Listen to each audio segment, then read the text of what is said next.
I want to start out with a book by Ruth Benedict that was published in 1934. It's not mentioned in your chapter, but it was around the same time and was the American side, the US side, I would say, of the Malinowski tradition that was going on, that was being developed on the Brit side of the Isle of Anthropology. And I bring her up because anthropology is a pretty young discipline. It hasn't been around for that long. And in this book, Patterns of Culture, Benedict is in some ways introducing people to the word culture as it has become used today.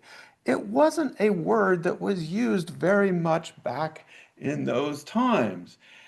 In those times, in the 1920s and 1930s, when you talked about culture, it was the people who went to museums and the high culture people and sipped champagne and looked at art and talked about the finer things in life, you might say. But Benedict and others reintroduced this as something that everybody has. And in her book, Patterns of Culture, it is really an introduction to what you call the comparative method. Because what she did is to juxtapose different societies from different parts of the world and show that, for example, her first example is of the Pueblos in New Mexico. And she showed that these people, although they were super close to the next group, had a very different cultural alignment and a very different cultural values. You could be geographically in a very similar place. Your physical environment could be almost identical, and yet you might have a very different culture or a very different belief. This book really was more you didn't study it was a pretty popular book. It was a bestseller at the time, introducing a word that we now use very commonly into the world and introducing people to this idea of being able to compare societies without necessarily judging them or ranking them. Now, one of Benedict's students was probably became for a while the most famous American anthropologist, Margaret Mead, and studied in an area that was close to where Malinowski was, and using this same method that Malinowski had developed in the Trobriand Islands, which we now know as participant observation. And that instead of studying people from a distance or reading about them, relying on what missionaries or travelers would say, that you would go live with them and try to live as much as possible with the people and to understand them from their point of view. As an example of what Margaret Mead was saying, so her book is called Coming of Age in Samoa. Her question is that we all biologically go through this period of adolescence. We have to come of age. We transform from kids into adults, and there are physical changes that take place, and there are hormonal changes that take place. And sometimes for young girls, they seem to be more dramatic than in other than for young boys. But the point of the matter is, we biologically, as human beings, go through this same process. But what does it mean? Do all adolescents rebel against their parents? Do the hormones going through your body make you crazier and wilder during that time? Or do different people have different ways of culturally understanding and handling this period?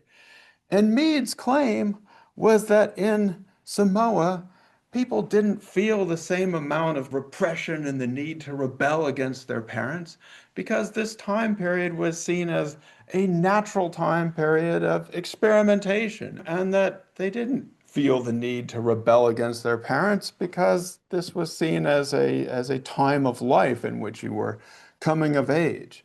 This book was a huge bestseller. If I was teaching this class, I wouldn't have to teach this class 100 years ago because you'd already have bought this book and you were hiding it in your room to read it, because for lots of people it spoke to the idea that you could live a different kind of life. Not that we were supposed to be like the people in Samoa, but that life was full of cultural possibility, and the way that you were doing things in the repressed version of the United States at the time, and the ideas that you should do this and you had to be this when you get married and your girls marry boys, that things didn't necessarily have to be that way, that there were different possibilities of life for other people. By using ethnography, or this participant observation, Mead and others are able to make an argument about the possibilities of human life and how people see things in different places. We do immersive participant observation, but it is grounded in the principle of cultural relativism. And the end product of this is supposed to be an ethnography, an account of the people that are being studied, usually as a book, but there are also ethnographic films, different ways of doing things. The first two things I've talked about here are books. Ruth Benedict's Patterns of Culture. So looking at three different societies from anthropological fieldwork. Coming of Age in Samoa was obviously about the girls in Samoa. Your textbook updates this to the present or close to the present.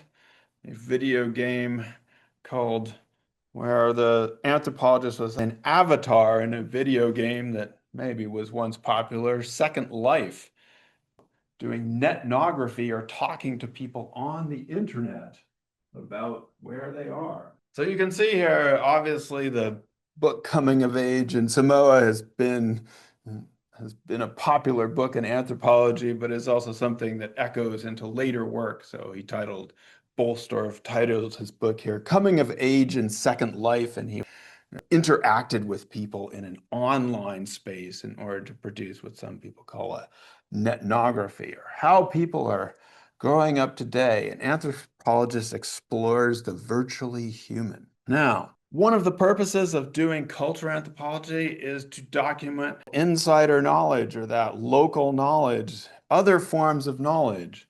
And we use both qualitative methods, so talking to people and getting a texture of their lives, those journalistic style methods, interviewing people, trying to figure out what they believe. But we can also use quantitative methods. So in this case, measuring the amount of nutrition that might be gained from certain, or measuring the amount of money that people have from selling certain crops, and trying to figure out what those trade-offs are and why they would grow certain crops or sell other things, hunt certain creatures, or use snowmobiles, hunt sometimes. So documenting this knowledge and trying to figure out why people are doing what they're doing and how that might impact.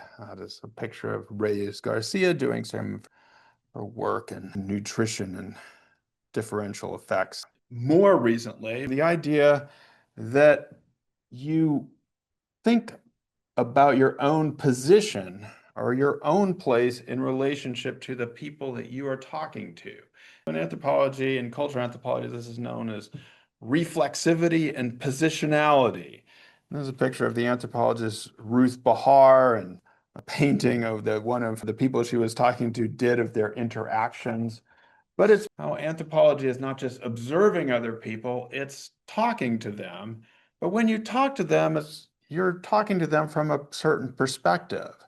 Understanding your own position and your own attitudes in relationship to the people you are talking to, and reflecting on that, and reflecting on how you might change as the process goes, and how people might be themselves changed by you being around and going through this dialogue together. So anthropology, cultural anthropology, can be quite quantitative and can be quite scientific as a hypothesis testing, but often it's the observer putting themselves into the world and trying to make knowledge together with the people that they are talking to. They're trying to understand from their point of view, that in some ways you are learning with the people you are studying. You are not the person extracting knowledge from them. You are learning with them.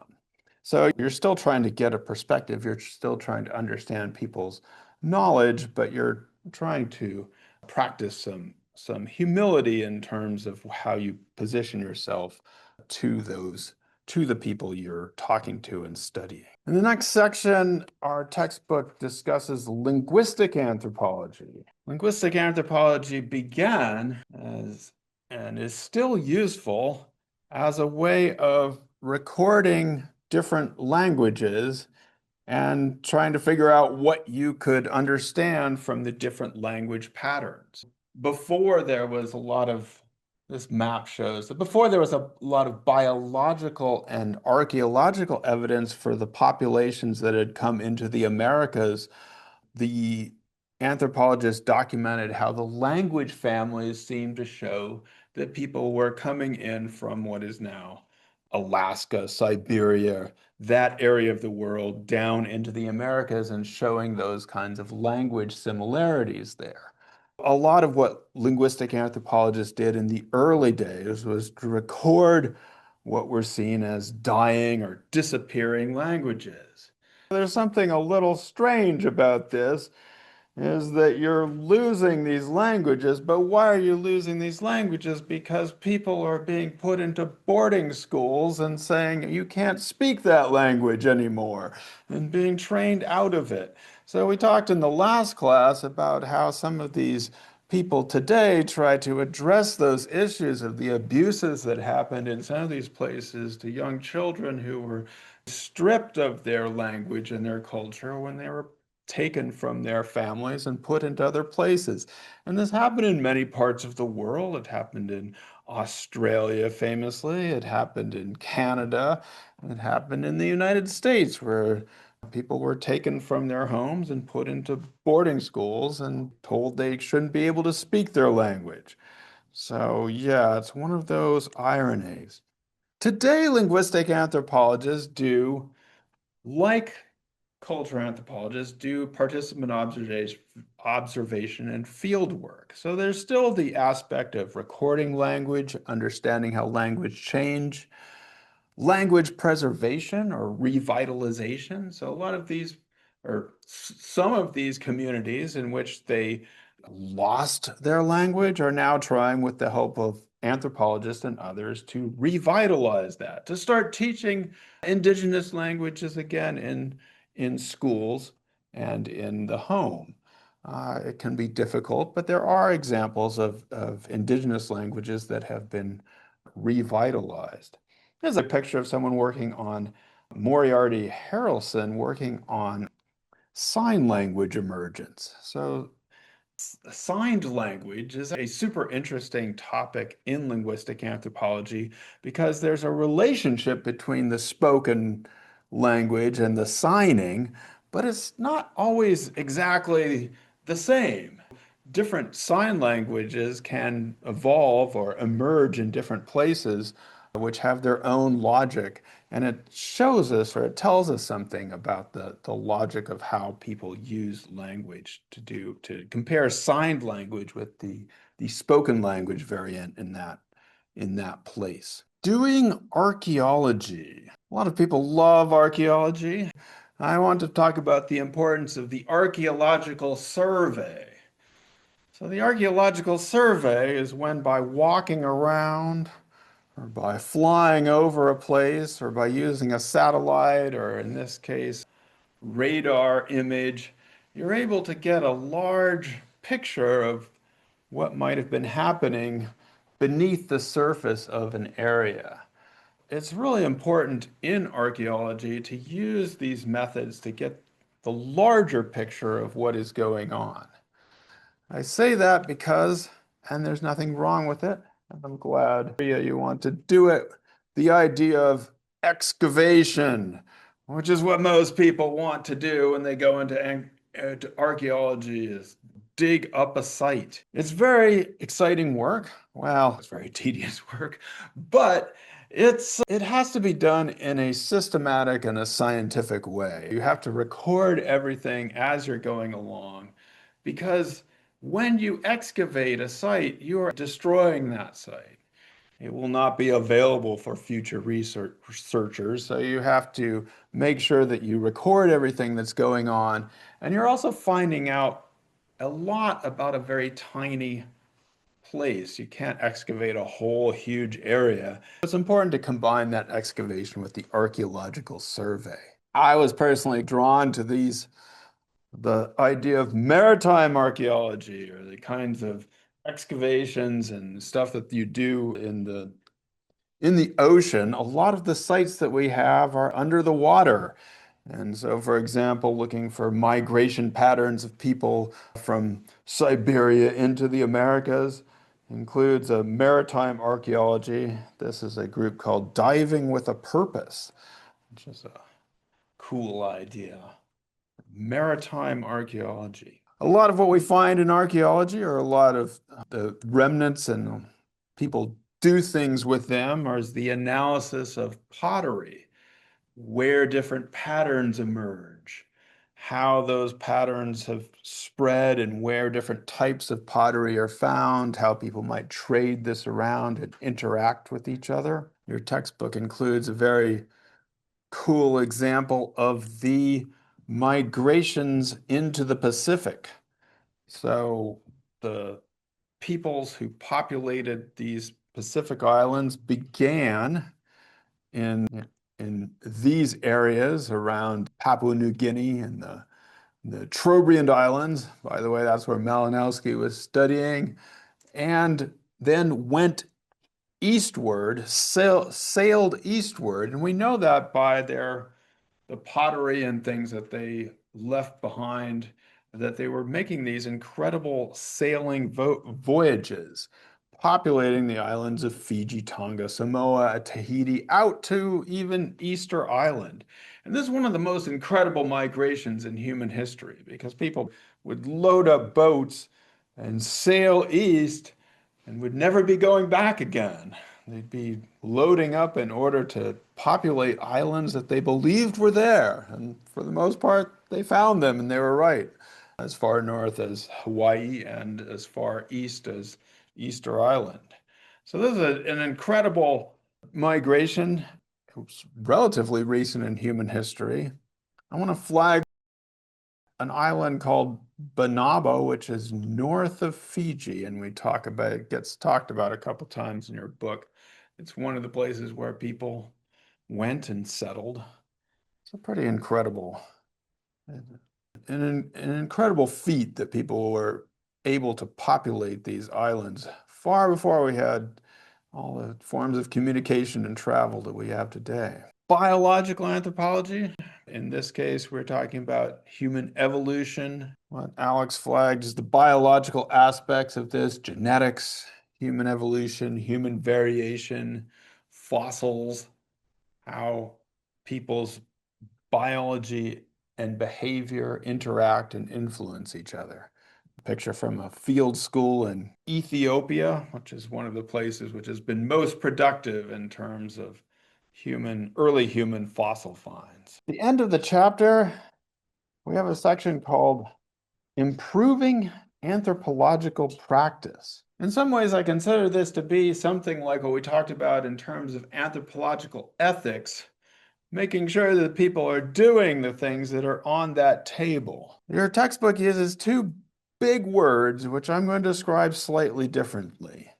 One is decolonizing, which is the idea that a lot of the things that happened before and during anthropology were related to the colonial period in terms of some people taking over and imposing their views and taking over other people's land and eliminating other people's languages, the colonization process.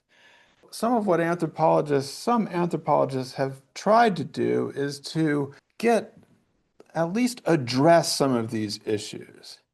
And so for me, this is part of what we talked about in not extracting knowledge from other people, but of studying with other people and trying to figure out what is important to them in the present. When you're studying a group of people, maybe you might be interested in their language, but they say, well, what we are more interested in is what is happening with our food supply. You shift your perspective a little bit.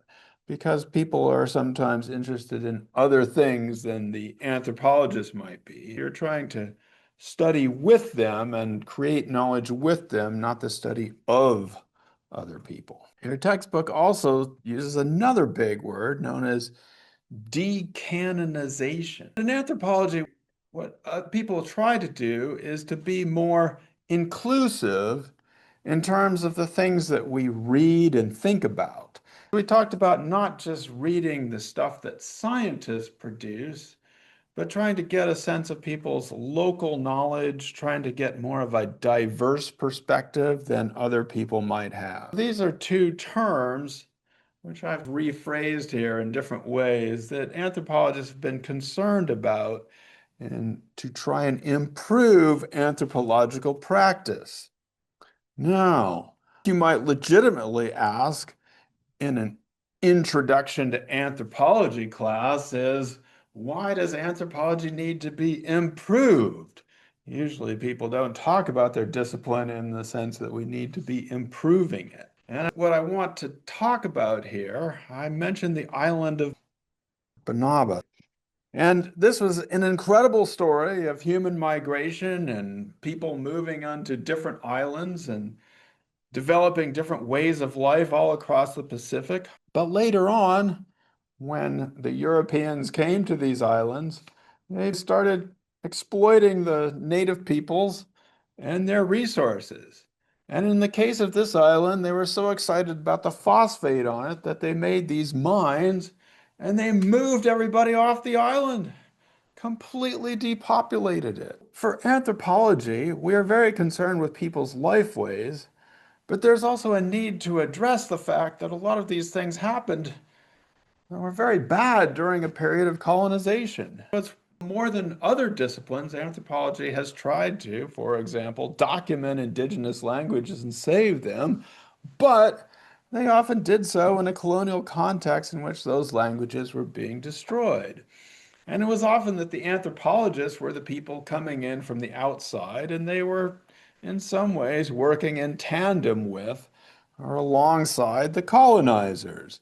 It was often people who were white guys who might look like me studying people who might be more diverse. Your textbook mentions that we need more diversity in anthropology, and that would be an improvement upon the practice of who's doing it. And in that spirit, I want to bring up a few people in the project of decanonization who usually don't get mentioned in anthropology, but probably should be more. So the indigenous anthropologist, Ella Cara Deloria, and linguist, very crucial in recording and recapturing indigenous languages in the present. But unlike Ruth Benedict or Margaret Mead, is not somebody that often comes up during this time. So indigenous anthropologists from before and from the now. Sadly, she devoted her life to this work and passed away penniless, and nobody knew about her. W.E.B. Du Bois, who some of you may know from sociology or African American studies or simply literature, wrote The Souls of Black Folk and was one of the most amazing organizers for civil rights. But he also wrote a book, an ethnography of African Americans in Philadelphia, which doesn't get cited much in anthropology. Sometimes sociologists do, but it should be. He should be included in as a anthropologist at the time. He was talking to some of the most famous anthropologists. They were running in the same circles. Zora Neale Hurston, who some of you may have read as a novelist and a person who wrote some really cool novels and books, but she was studying along with Ruth Benedict and Margaret Mead. She was trained by some of the most famous anthropologists and did field work in the US South and in Haiti. Doesn't really get credit for that as an anthropologist. Became a famous novelist, but then, like, Deloria died penniless and unknown. And it was only some later when in the 1970s, when some Black feminist authors recaptured her, that her books got republished. So these are examples of people that should be included in and did anthropological fieldwork and could be seen as contributing a lot to the discipline. And in the spirit of decanonization, or being more generous with who we read, I wanted to mention that these are some of the people we could pay more attention to as we try to understand the whole of humanity without being super biased about it.